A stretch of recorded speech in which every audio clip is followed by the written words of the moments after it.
अस्सलाम वालेकुम, नमस्ते, सत श्री अकाल। वीडियो देखने वाले सबके लिए दुआ है कि आप जहाँ भी रहें खुश रहें, शाद रहें, आबाद रहें और हमारे चैनल पर अपना प्यार दिखाते रहें। बागेश्वर बाबा जी की वीडियो लेके आए हैं। इन्होंने भी कहीं ना कहीं ये जितना भी मुद्दा चल रहा है इसके ऊपर इन्होंने भी अपनी बात की है, राय रखी है इसके ऊपर जो भी कुछ हुआ है। तो देखते हैं इस वीडियो को। इसके ऊपर हमारा ओपिनियन जानना चाहें तो वीडियो को लास्ट तक बने रहिए। मेरा नाम है नदीम इकबाल जंजुआ, मेरे साथ हैं Mohammad Sameer Khokhar. So guys let's start. हंसता खेलता परिवार उजड़ गया। कुछ लोगों के घर बसने के पहले परिवार उजड़ गया, परिवार बिखर गया। किस बात पे? सिर्फ इस बात पे मरे हैं कि वो हिंदू थे। इस बात पे मृत्यु हुई। और ये दुर्भाग्य है हमारा और तुम्हारा। हम तो अपने आप को बहुत कोस रहे उस दिन से कि दुर्भाग्य है हिंदुस्तान में रहकर भी जहां 80% हिंदू हैं वहां हिंदू होना गुनाह हो गया। ये दुर्भाग्य है। लोग हमसे पूछते बाबा तुम टेंशन नहीं लेते। हमने कहा हम टेंशन लेने आए, देने आए। कई लोगों को हमसे टेंशन है, हमें टेंशन नहीं है। और मेरे हिंदुओं, तुमने पहलगांव में तो देख ही लिया। उन्होंने ना ये पूछा कि तुम तमिल बोलते हो, गुजराती बोलते हो, मराठी बोलते हो या पंजाबी बोलते हो, ये नहीं पूछा। उन्होंने ये भी नहीं पूछा तुम गुजरात के हो, मध्य प्रदेश के हो, बिहार के हो या कहां के हो। उन्होंने सिर्फ ये पूछा क्या तुम मुसलमान हो, कलमा पढ़ते हो? नहीं, वो मार दिया। बस हम यही कहेंगे, हिंदू एक रहेगा तो कोई बाल बांका नहीं कर पाएगा। अभी तक हम चिल्लाते रहे पदयात्राओं में तो लोग हमारी मजाक बनाते थे कि बाबा निकला है भेदभाव मिटाने, बाबा निकला है जात पात मिटाने। देख लो हिंदुओं, उन्होंने जाति नहीं पूछी, उन्होंने सिर्फ मजहब पूछा कि तुम किस धर्म के हो। हिंदुओं, अभी भी तुम क्षेत्रवाद भाषावाद में बटे रहोगे तो एक दिन ऐसा आएगा तुम्हारी दिल्ली में तुमको शूट किया जाएगा, तुम्हें मारा जाएगा। अगर तुम एक रहोगे कोई तुम्हारा बाल बांका नहीं कर पाएगा।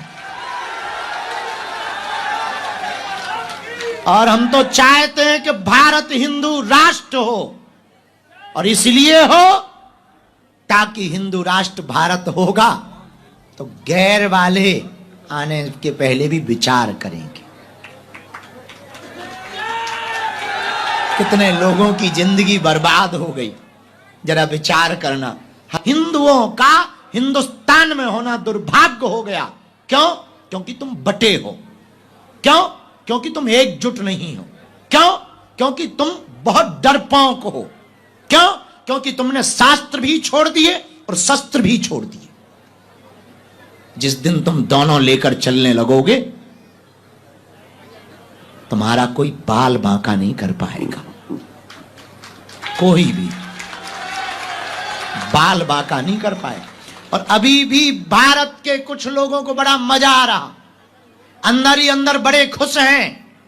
हिंदुओं, पहलगांव की घटना के बाद हमने प्रण ले लिया कि अब देश के कोने कोने में पदयात्रा करके हिंदुओं को एकजुट करेंगे। और दिल्ली से वृंदावन हम अपने लिए थोड़ी लड़ रहे, हम अपने लिए थोड़ी चिल्ला रहे, हम अपने लिए थोड़ी 18-18 घंटे मेहनत कर रहे। हमारा तो कोई बहुत फायदा क्या होगा, इससे फायदा भी क्या, घाटे ही घाटे। लेकिन हिंदुओं, तुम ऐसे कब तक मिटोगे? ये तो पहलगांव की बात है। अभी भी पश्चिम बंगाल में देख लो, मुर्शिदाबाद में हिंदू पलायन कर रहा और देश का एक भी मुसलमान नहीं बोल रहा है। ये दुर्भाग्य है। इसलिए एक ही उपाय है, हम सबको भय त्याग कर अब हिंदुओं को एक होना पड़ेगा। एक जो अब आप पूछोगे कि एक होके करेंगे क्या? भारत को हिंदू राष्ट्र बनाएंगे। भारत को हिंदू राष्ट्र बना के क्या करोगे? भारत को हिंदू राष्ट्र बना करके गाय को राष्ट्रमाता बनाएंगे। भारत को हिंदू राष्ट्र बना के क्या करोगे? भारत को हिंदू राष्ट्र बनाएंगे जिस दिन शस्त्र और शास्त्र दोनों की शिक्षा दी जाएगी। भारत को हिंदू राष्ट्र बना के करोगे क्या? रामचरितमानस को राष्ट्रीय ग्रंथ का दर्जा दिया जाएगा। भारत को हिंदू राष्ट्र बना करके होगा क्या राम के होने का सबूत नहीं मांगा जाएगा, और जो मांगेगा वो भारत में रहने का अधिकारी नहीं होगा। भारत को हिंदू राष्ट्र बनाकर करोगे क्या? भारत अगर हिंदू राष्ट्र होगा तो कृष्ण जन्मभूमि के लिए कोर्ट में जाने की क्या जरूरत है? अपने ही ठाकुर जी हैं, हां, लेकिन कानून को हाथ में नहीं लेंगे। प्रार्थना करेंगे कि हमारे साक्ष्य हैं, यहां प्रभु प्रकट भय, तो बार बार केस लड़ने की जरूरत क्या है? राम मंदिर का जीत ही गए हैं, इस पर भी जज साहब फैसला सुना दीजिए। भारत अगर हिंदू राष्ट्र बनेगा तो एक प्रार्थना हम कर लें, हमें पक्का भरोसा है जिस दिन भारत हिंदू राष्ट्र होगा उस दिन हिंदू होना अपराध नहीं, गौरव की बात होगी। भारत हिंदू राष्ट्र होगा तो दंड प्रणाली वेदोक्त पद्धति से होगी, शास्त्रोक्त पद्धति से होगी। भारत हिंदू राष्ट्र होगा तो मंदिरों में सबको प्रवेश मिलेगा, किसी को रोक नहीं होगी। भारत में रहने का अधिकार सबको होगा, किसी को रोक नहीं होगी, पर कायदे में रहेंगे तो फायदे में रहेंगे। अगर भारत हिंदू राष्ट्र होगा तो न्यायपालिका का सम्मान होगा, संविधान का सम्मान होगा, संतों का सम्मान होगा, गाय माता का सम्मान होगा, तीर्थों का सम्मान होगा, वेदोक्त परंपरा का सम्मान होगा, तिलक का सम्मान होगा, शस्त्र का सम्मान होगा, शास्त्र का सम्मान होगा, संस्कृति का सम्मान होगा, भारत माता का सम्मान होगा, राष्ट्रगान का सम्मान होगा, तिरंगे का सम्मान होगा, वंदे मातरम का सम्मान होगा। भारत हिंदू राष्ट्र होगा तो प्रत्येक भारतीय का सम्मान होगा। अब प्रत्येक भारतीय में तो ऊ वाले भी आते हैं, लेकिन उनमें से कुछ ऐसे हैं वो कहते हैं हम वंदे मातरम नहीं गाएंगे, ठटरी के बारे। तुम खाओगे भारत का पंचर पुत्रो, हवा भारत की, और तुम शूट करोगे कि हिंदू हो मुसलमान हो और तुम गोली मारो। पाकिस्तान, अब हम सरकार में होते तो हम बताते, हाँ, हम क्या बताएं। अंदर ही अंदर इतनी गुस्सा चढ़ी 2-3 दिन से कि अगर एकाध हमें मिल जाए, हमने तो उस चक्कर में एक कुत्ता का नाम पाकिस्तानी रखा, आहो, एक कुत्ता का, और इतनी गाली बकी उसे। बहुत बहुत निंदनीय घटना हुई, इस सदी की सबसे निंदनीय घटना है। और फिर भी हम लोग बटे हैं, फिर भी हम लोग यत्र तत्र भाग रहे हैं। इसलिए गुरुग्राम वालों, क्या तुम चाहते हो कि तुम्हारे क्षेत्र से तुम्हें भगाया जाए? बोलो, अरे बोलो। क्या तुम चाहते हो कि तुम्हारे मकान पर दूसरे कब्जा करें? क्या तुम चाहते तुम्हारे देखते देखते लोग संविधान को ना माने? क्या तुम चाहते हो कि गीता पुराण का कोई अपमान करे? नहीं चाहते। एक ही उपाय है, अगर संविधान के सम्मान को बचाए रखना है, गीता और पुराण के सम्मान को बचाए रखना है, मंदिरों के सम्मान को बचाए रखना है, अपनी संस्कृति को बचाए रखना है, एक ही उपाय है। पूछो क्या? भेदभाव छोड़कर कट्टर हिंदू बनना प्रारंभ कर दो। कट्टर हिंदू का मतलब हमें किसी को मारना, पर जो छेड़ेगा उसे छोड़ना। हाँ, ये भी पक्का है। अब कोई एक गाल में चांटा मारे तो हम दूसरा कर सकते हैं, पर कोई दूसरे में ही मार दे, अब गाल तो बचे नहीं है, सामने वाले की 32 उखड़वा सकते हैं। उखाड़ने की बात नहीं की, उखड़वा सकते हैं। कहां से? कानून पे। हाँ भैया, जो घटना हुई बड़ी निंदनीय हुई, घोर निंदनीय हुई। इसलिए हम सब दोनों हाथ जोड़कर उनके लिए आज प्रार्थना करते हैं। कल कथा में मौन भी धारण करेंगे और आप सबकी सामूहिक अर्जी भी लगाते हैं। लेकिन एक बात बोल दें, कह दो, बोलो। हमको ना बड़ा दुख हो रहा 2 दिन से, बड़ा कष्ट है कि आज हम लोगों के देखते हुए हिंदुओं का ये हाल है। कल क्या होगा? विचार करो, कल क्या होगा? 10 साल बाद क्या होगा? एक कोई सज्जन है बरेली के, नक कटा, उसने कहा है कि जिस दिन हमारी संख्या बढ़ जाएगी उस दिन एक भी हिंदू पुरुष नहीं बचेगा। बताओ, ठटरी के बरे, नक कटा, मूसर चंद। पहली बात तो संख्या घटने वाली नहीं। दूसरी बात, ये वो वाले हिंदू नहीं है जो डर जाएं। तीसरी बात, सरकार से प्रार्थना है, आपने नारा दिया बच्चे 2 ही अच्छे, पर चच्चे के 30-30 बच्चे क्यों? तो हम तो हिंदुओं से कहेंगे, हिंदुओं 4 बच्चे पैदा करो। पूछो क्यों? पूछो। एक तो परिवार बड़ा होगा तो चाचा बुआ का सुख मिलता रहेगा आने वाली पीढ़ी को। परिवार बड़ा होगा तो 2 बच्चे तुम्हारा कारोबार संभालेंगे, 2 हिंदू राष्ट्र बनाने पे लग जाएंगे। अब शहरों में बड़ी आफत है, बोले हमें एक ही बच्चा ठीक है, लड़का हो जाए चाहे लड़की। उधर पूरी क्रिकेट टीम तैयार कर ले, वो दिन दूने रात चौगने बढ़ रहे, क्रिकेट टीम का प्लस एक एम्पायर सहित 12 ले आ रहे। क्रिकेट में तो 11 ही होते हैं, एक सज्जन हमारे पड़ोस में ही रहते हैं, उनके 12 हैं। 12 हमका 11 तो ठीक है, पर ये 12, बोले एम्पायर भी तो चाहिए। हम समझ गए, हमका ऊ वाले हो क्या? बोले हो है, हमका आशीर्वाद है। अब कुछ कह तो सकते नहीं, हम बहुत जलेबी जैसे सीधे आदमी हैं, हम किसी को कुछ बोलते नहीं है, नाम लेते नहीं ना, किसी को भला बुरा नहीं कहते। हाँ, किसी को भला बुरा लग जाए तो छोड़ते नहीं है, वो बात अलग है, वो अपनी अपनी सोच है। भैया, अगर हम लोग आज नहीं जगे ना तो कल देख नहीं पाएंगे, आने वाली पीढ़ी भी नहीं देख पाए।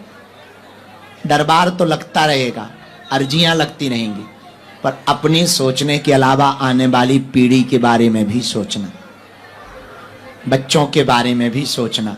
हमें अगर बच्चों को सुरक्षित रखकर जाना है तो भारत को हिंदू राष्ट्र बनाना है। क्या बनाना है? अरे जोर से तो बोलो, जोर से बोलो। क्या बनाना है? हमने उसका एक नारा दिया, पूछो क्या?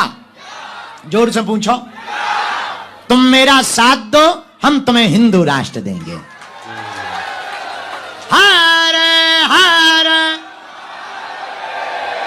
भारत हिंदू राष्ट्र की, भारत हिंदू राष्ट्र की, भारत हिंदू राष्ट्र की।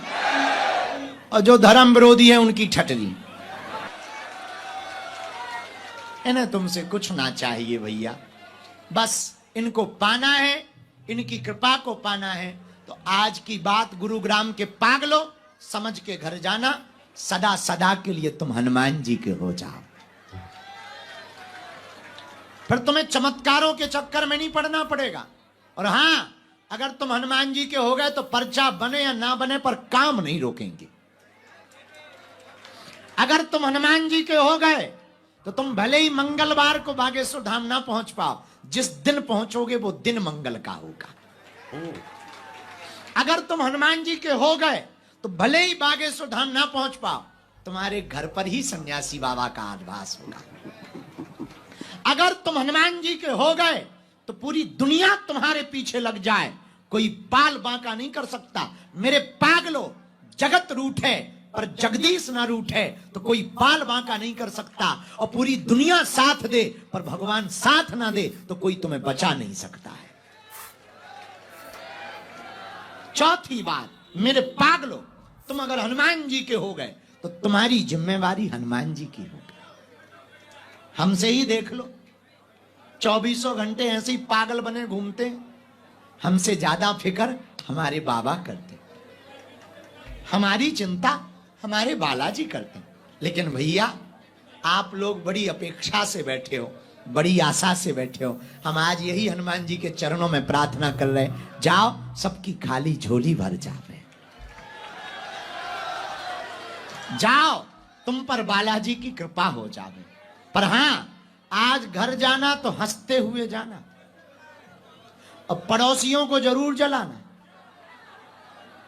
खासकर पड़ोसन को जरूर जलाना। हाँ, जो तुमसे जलती हो उन्हें और जलाओ, भाड़ में गया।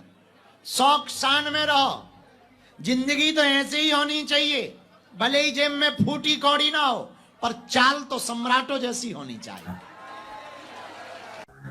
बागेश्वर बाबा जी ने काफी बातें जो है ना अपने इस पूरे मुद्दे के हवाले से बड़े ही खुल डुल के की हैं, और कहीं ना कहीं जिस तरह का ये मसला था, ये जितनी बड़ी घटना इंडिया में हुई है, तो उसका अगर कह लो कि इनकी जुबान से ऐसा परिणाम निकलना बनता था। अगर ये कहीं ना कहीं देखा जाए तो गुस्से की एक लहर होती है इंसान के अंदर, जब लफ्जों से कुछ कर ना सके तो फिर लफ्जों से ही बंदे के अंदर वो अदा होता है। तो इनको काफी ज्यादा गुस्सा है इस मसले के ऊपर, क्योंकि ये सनातन के लिए काम कर रहे हैं और सनातनी लोगों को टारगेट किया गया। तो ये कैसे बोल सकते थे? इन्होंने बड़ी ही सख्त लैंग्वेज इसलिए यूज किया है कि कहीं ना कहीं एक चेतावनी थी ऐसे लोगों को, क्योंकि इन्होंने एक बरेलवी का बंदे का नाम भी लिया है। देख लें कि आपके इंडिया में ऐसे कह लो कि ऐसे मतलब माइंड वाले लोग बैठे हुए हैं जो आपके सनातन धर्म के लिए और इंडिया के लिए कहीं ना कहीं वो उचित नहीं है, वो कहीं ना कहीं बेहतरी वाली सोच नहीं है उनकी।